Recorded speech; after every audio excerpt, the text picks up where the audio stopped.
Malas decisiones, consecuencias dolorosas. Es la serie de estas noches de oración de los días miércoles. Y el tema es dejando sus ojos sin control. Mejor dicho, sin control. Porque ¿qué pasó con este personaje?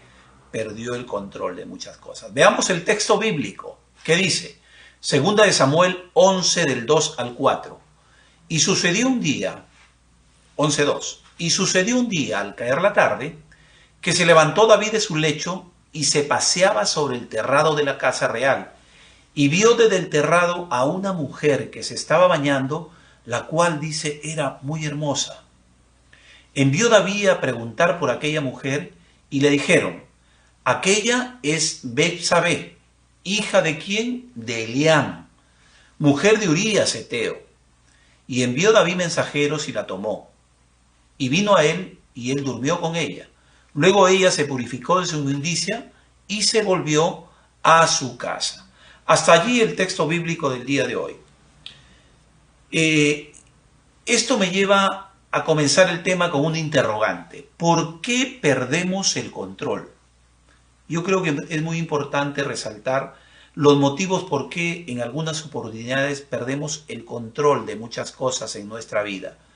Yo resalto algunas, como por ejemplo, se puede perder el control por temor, por miedo a algo o miedo a hacer mal las cosas, la ansiedad, esto que se convierte en angustia y nos lleva también a perder el control, la incertidumbre, esta inseguridad que muchas veces hay en nosotros, desconfianza, descuido y distracción. Eso es lo que por lo menos resalto. Parecería que en el texto que vemos hoy, a David le tocó estos dos últimos. Hubo descuido o distracción, o descuido y distracción. Pero para comenzar el tema, yo creo que conozcamos algo de este personaje de David, que muchos de ustedes ya lo conocen. La palabra de Dios habla mucho de él. David fue un pastor de ovejas, joven, humilde, temeroso de Dios, el último de 8 hermanos. Desde que fue ungido por Samuel, es muy posible que entre sus hermanos, sobre todo en los 3 mayores que estaban al lado de Saúl en batalla siempre, eran soldados, comience a gestarse algo de envidia, ¿no? Algo de celo entre ellos. David comienza a encubrarse ¿en qué momento? Cuando mata al gigante Goliat, donde aquí vemos que muestra un celo por las cosas de Dios. Este joven muestra un celo por las cosas de Dios. Y él dice allí en Samuel 17:26, ¿quién es este filisteo incircunciso para que provoque a los escuadrones del Dios viviente? Muy celoso de las cosas de Dios allí, jovencito. Desde aquí Saúl lo comienza a tomar como un hijo. Él lo adopta y lo toma y se convierte en uno de sus mejores guerreros, generales allí en el ejército. Y aquí es donde también comienza Saúl a manifestar un celo por él. Y vino una persecución. Este celo es producto de algo que nosotros conocemos y muchas veces lo hemos visto en la palabra y es bastante conocido. Ustedes se acuerdan cuando venían de la guerra y el pueblo ya conocía a David porque era un hombre que cuando iba a batalla no había guerra que se perdiera. Y la gente cantaba esto, decía: Saúl mató a sus 1000, David a sus 10,000. Y esto comienza a gestar este celo en este Saúl, ¿no? Entonces, aquí comienza esta persecución, pero miren cómo es Dios, cómo Dios utiliza estas situaciones muchas veces adversas. Es el tiempo, porque fueron años de persecución, donde Dios comienza a preparar a David. Allí, en las cuevas, donde tiene que hacer un pacto a veces con los filisteos, vivir en una ciudad que le dan ellos, peleando para ellos y ganando todas las batallas, porque Dios estaba con él. Dios lleva a David a alcanzar el trono de Israel y a conquistar otros pueblos, llegando David a reinar sobre un gran imperio que se convirtió Israel en ese tiempo. Sin embargo, la vida de David tomó otro rumbo después de haber alcanzado la cumbre. David apartó los ojos de Dios durante un tiempo. Y ese es el problema. Por lo tanto, su vida fue presa del pecado. El pecado casi destruyó la vida de David. Y esta destrucción, diría yo, fue casi por completo, porque después hubieron consecuencias tremendas. La vida de David prácticamente se salva por la misericordia de Dios. Dice la palabra que él era conforme al corazón de Dios. Pero él salva de la muerte. No obstante, este gran pecado de David, que deja una huella imborrable en su vida, pero que también trasciende ¿a dónde? Al hogar. Y es más, trasciende a la nación. Es toda una historia preciosa que ustedes la pueden ver allí en primera y segunda de Samuel, ¿no? Reinado de Saúl, luego el de David. Y podemos decir con esto que en toda la literatura del Antiguo Testamento no hay un capítulo más trágico y lleno de una dura advertencia como este capítulo 11. Para el desarrollo de nuestro tema veamos este proceso de la caída de David, que lo llamaremos, le he puesto así porque es realmente lo que sucedió, desde la azotea al sótano. Porque esto fue una caída estrepitosa, una caída libre. Por eso es que vamos a ver primero el versículo 1 de este capítulo, que en esta parte yo le llamo una decisión fatal. ¿Qué dice capítulo 11:1? Aconteció el año siguiente, en el tiempo que salen los reyes a la guerra, que David envió a Joab, y con él a sus siervos y a todo Israel, y destruyeron a los amonitas y sitiaron a Rabá. Pero ¿qué dice? David se quedó en Jerusalén. Cuando el ejército israelita salió a luchar contra los amonitas, David decidió quedarse en Jerusalén. Y esto resultó en esto que hemos llamado decisión fatal de David. Fue una decisión tremenda, trágica para su vida. Y podemos decir que lo que Satanás no había podido conseguir antes en la vida de este siervo de Dios, lo consiguió esta vez que David se quedó solo. David abandonó su propósito al estar en casa, al quedarse en el palacio, antes que ir a la batalla. Él debió haber salido con su ejército. ¿Por qué? Porque cuando comienza esta guerra, esta batalla, se dice que fue en primavera, porque en invierno habían lluvias y era imposible trasladarse de un lugar a otro. Por lo tanto, su general principal, que era Joab, le dice, rey, vamos con usted. Y él dice, no, vayan ustedes nomás. Él debió haber salido con su ejército. Era sabido por todos los israelitas que con David en el campo de batalla la victoria estaba garantizada. Y eso venía sucediendo con él. Tanto por costumbre como por experiencia, Dios le decía a David, necesitas ir a batalla. Era un hombre de guerra. Necesitas estar donde yo quiero que estés. Yo creo que eso era lo que Dios le transmitía a este hombre. Pero David se quedó en Jerusalén. Vemos aquí que hay lo siguiente. ¿Qué vemos? Desobediencia.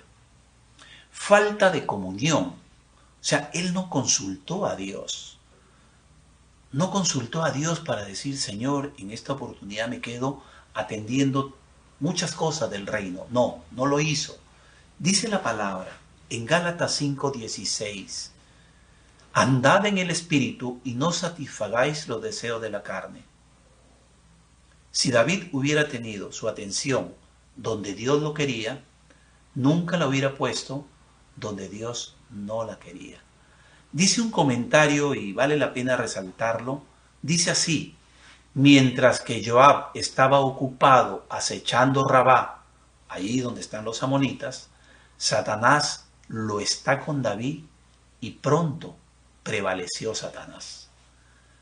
Vale también en esta parte mencionar que es erróneo pensar que es aquí donde se inicia la cadena de eventos que David siguió, porque sabemos que este fue el inicio de una caída, es cierto, pero a veces pensamos que aquí comenzó todo. No, Ya sabemos que toda esta cadena que se desata en este momento culmina en adulterio y en asesinato.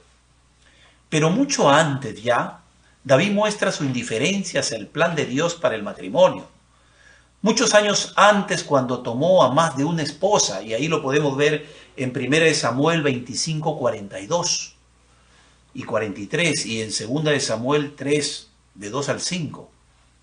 El hábito de David de seguir tomando esposas mostró, podemos decir, una falta de control e indulgencia con las pasiones.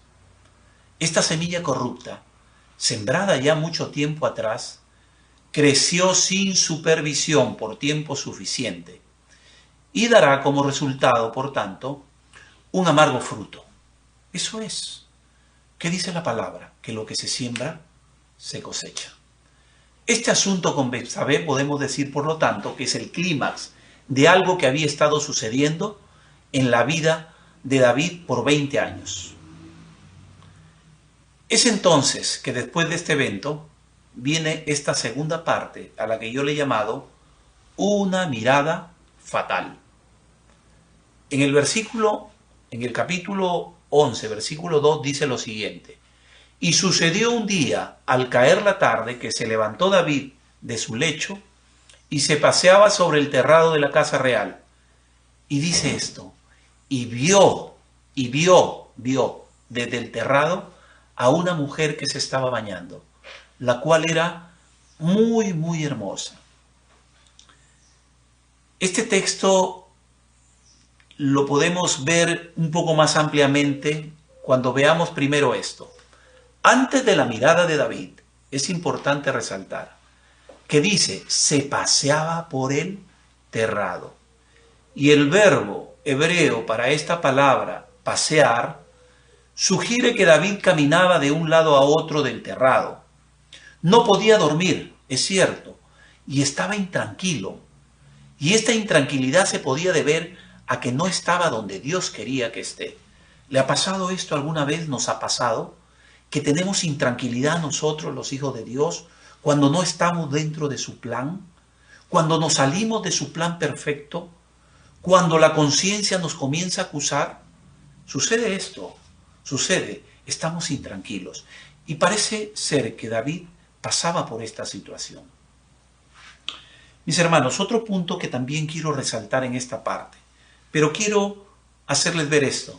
Esto lo hago sin el ánimo de justificar el pecado de David, por favor, entenderlo de esta manera. ¿Cuál es? Es que aunque era tarde y aparentemente el tiempo en que la mayoría de las personas estaban dormidas, ciertamente ella, Betsabé, también sabía que su baño era visible desde el terrado de palacio, porque eran las partes bajas y el palacio estaba en lo más alto. Entonces era fácilmente visible y era la hora en que muchos estaban durmiendo. Entonces podríamos decir que pecó de repente de inocente o que lo hizo sin pensarlo, ¿no? Pero sí, estas eran las circunstancias. Por lo que cualquier indecoro, puedo decir aquí, de parte de Betsabé, si así hubiera sido, la hacía responsable de su propio pecado, por lo que el consejo, ¿cuál sería aquí? Y esto es lo que quiero resaltar. Ya le dije antes, esto no es con el ánimo de justificar el pecado de David. El consejo aquí es el siguiente: que nunca debemos ser ocasión de pecado para otros. Piedra de tropiezo, dice la palabra, incluso en la manera en que vestimos. El mensaje de Pablo en 1 Timoteo 2:9 es relevante cuando dice: asimismo que las mujeres se atavíen, dice, de ropa decorosa, con pudor y modestia. Esa es la recomendación. Yo creo que tanto para varones como para mujeres. Podemos ver entonces que todo comienza con una mirada. Mientras David salía una tarde a pasearse sobre el terrado, allí de su casa, desde allí David podía ver las terrazas de las otras casas, que eran más bajas, ya lo habíamos dicho antes, que se encontraban allí frente a la de él. De allí pudo ver a una de estas casas vecinas, a una mujer que se bañaba, y esto lo hizo hizo la vista bastante tentadora. Es aquí el punto que queremos centrarnos. David entra en tentación. Pero tengamos en cuenta lo siguiente, que la verdadera fuerza de la tentación a menudo no yace en la calidad del objeto de la tentación. Porque uno puede mirar cosas bonitas, pero cuidado con el entretenimiento. ¿Dónde yace? Dice, en el corazón y la mente del que está siendo tentado. Allí está. Si David no miró a propósito la primera vez, él sí pudo haber evitado el seguir mirando a la mujer una segunda, una tercera vez. Pero sus ojos lo continuaron haciendo y le fueron ocasión de caer. Aquí David, al entretenerse en esta imagen que sus ojos estaban viendo, produjo que su mente se oscureciera. Ya no pudo pensar clara y sobre todo sabiamente. David había sido preparado para tropezar justo en ese momento. De verdad que esto, cuando uno lo lee y se introduce en este tema, uno dice, qué pena, el hombre conforme al corazón de Dios. Por eso yo creo que aquí viene un consejo, que todo hijo de Dios, hombres especialmente, deben aprender a nunca dejar que sus ojos o su mente se asienten sobre imágenes sensuales, revistas, televisión, internet. Esto sucede. Usted se entretiene con una imagen y lo hace una, dos, tres veces. Peligroso. La televisión sigue pasando de un canal a otro y se entretiene con imágenes de seducción. El internet, ni qué hablar. Qué bueno el internet, mire, lo estamos utilizando en este momento. Pero también tiene su parte negativa. Cuidado con entretenerse ahí. Esto lo hacemos con una excepción. ¿Dónde podemos entretenernos? En lo que nos pertenece. ¿En dónde? Allí, en la mujer que Dios nos dio en el matrimonio. Nuestros ojos, por lo tanto, la recomendación es, deben de rebotar de las imágenes sensuales que se atraviesan en nuestro camino. Ya lo decíamos antes, qué importante es entretenerse solo en lo que es nuestro y que lo hemos adquirido por medio de esto que Dios creó, que es el matrimonio. Esto me lleva ahora a un tercer punto, porque todos estos puntos, como usted lo ve, hemos mencionado primero que hay una decisión fatal. La segunda, una mirada fatal. Ahora veamos este tercer punto, que yo le he llamado un interés fatal. Y lo podemos ver allí en el capítulo 11, versículo 3. Envió David a preguntar, dice, por aquella mujer, y le dijeron, aquella es Betsabé, hija de Eliam, mujer de Urías Heteo. Sabemos que David pudo haber abandonado la tentación, dejando la escena de ese momento, salir. ¿Se acuerdan ustedes de un personaje en la Biblia también? José. ¿Qué hizo José? Huyó, salió, corrió y fue, diría yo, si queremos evaluar esto, mucho más tentado. Incluso después de haberse entretenido allí en la tentación David por un rato, yo creo que él se puso en una situación que fue más allá, más tentadora, diría yo. David se dejó llevar por sus deseos carnales inmediatamente. No le fue suficiente mirar, ojo, sino que comenzó a inquirir acerca de aquella mujer. Y cuando él manda a sus siervos a que pregunten por ella, sus mensajeros le informaron que ella era hija de Eliam. ¿Y quién era Eliam? Uno de los valientes de David, que lo podemos ver ahí en 2 de Samuel 23, 34. Una familia eminente de las clases altas. Por lo tanto, podemos de aquí inferir que ella era nieta de Ahitofel. ¿Ahitofel quién fue? Fue un consejero cercano a David. Miren estos personajes, Eliam, Ahitofel, que son del entorno de él. Uno de los consejeros principales, este padre de Eliam. Lo podemos ver ahí en 2 de Samuel 23, 34 y 2 de Samuel 15, 12. Y luego, ¿qué más le dicen sus informantes? Que ella era una mujer casada, que se llamaba Betsabé y que era la esposa de Urías Eteo. Yo creo que esta información, aparte que Urías Eteo, quizás vale la pena hacer mención de él, era también uno de sus valientes, así como Elián, ¿no? Y lo podemos ver ahí en 2 de Samuel 23:34. Uno de los 30 hombres principales que eran de confianza entera para David. Miren estos personajes. Esta información yo creo que era suficiente para que David hubiese quitado su interés de aquella mujer. Esto ya era una advertencia y llegó a pecar también contra estos 3 hombres, cercanos a él, hombres muy, muy de confianza. Entonces aquí podemos ver que cuando él se entera de que esta era esposa también de Urías Eteo, y que Urías Eteo estaba en la batalla, lo mismo que Elián, que era uno de sus generales, entonces esta situación como que para David se hace más tentadora.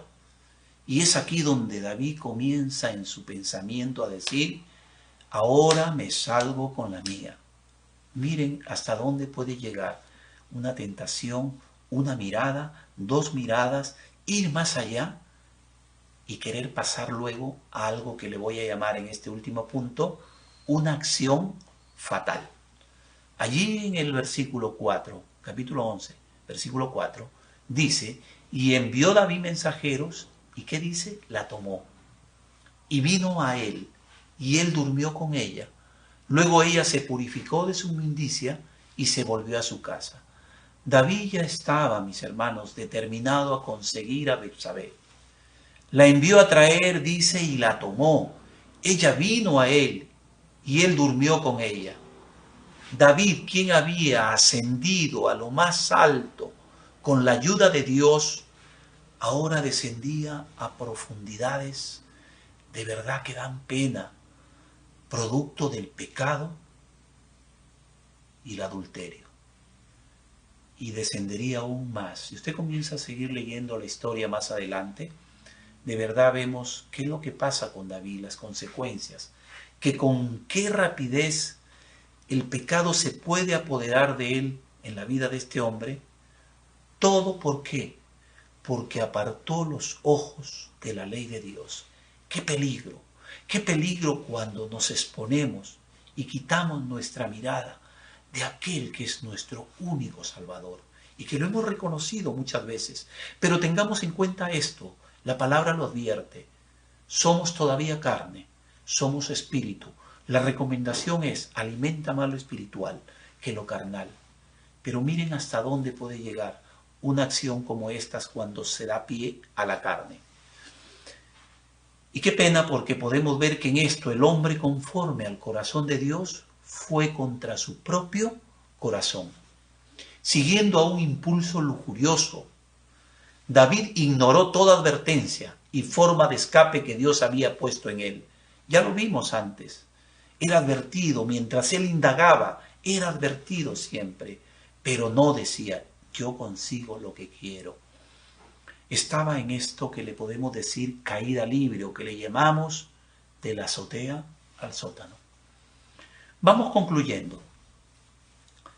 Es cierto, David hizo algo dañino y destructivo para sí mismo y para otros. Y dañó, y con este daño, digamos, vino la destrucción de muchas cosas que vinieron como resultado a todo este pecado, lo cuales son las consecuencias, de lo cual no se escapa, de lo cual delante de Dios no podemos escapar. Solo porque David no fue atrapado en el momento no significa que se salió con la suya y que no hubieron consecuencias. Sí las hubieron.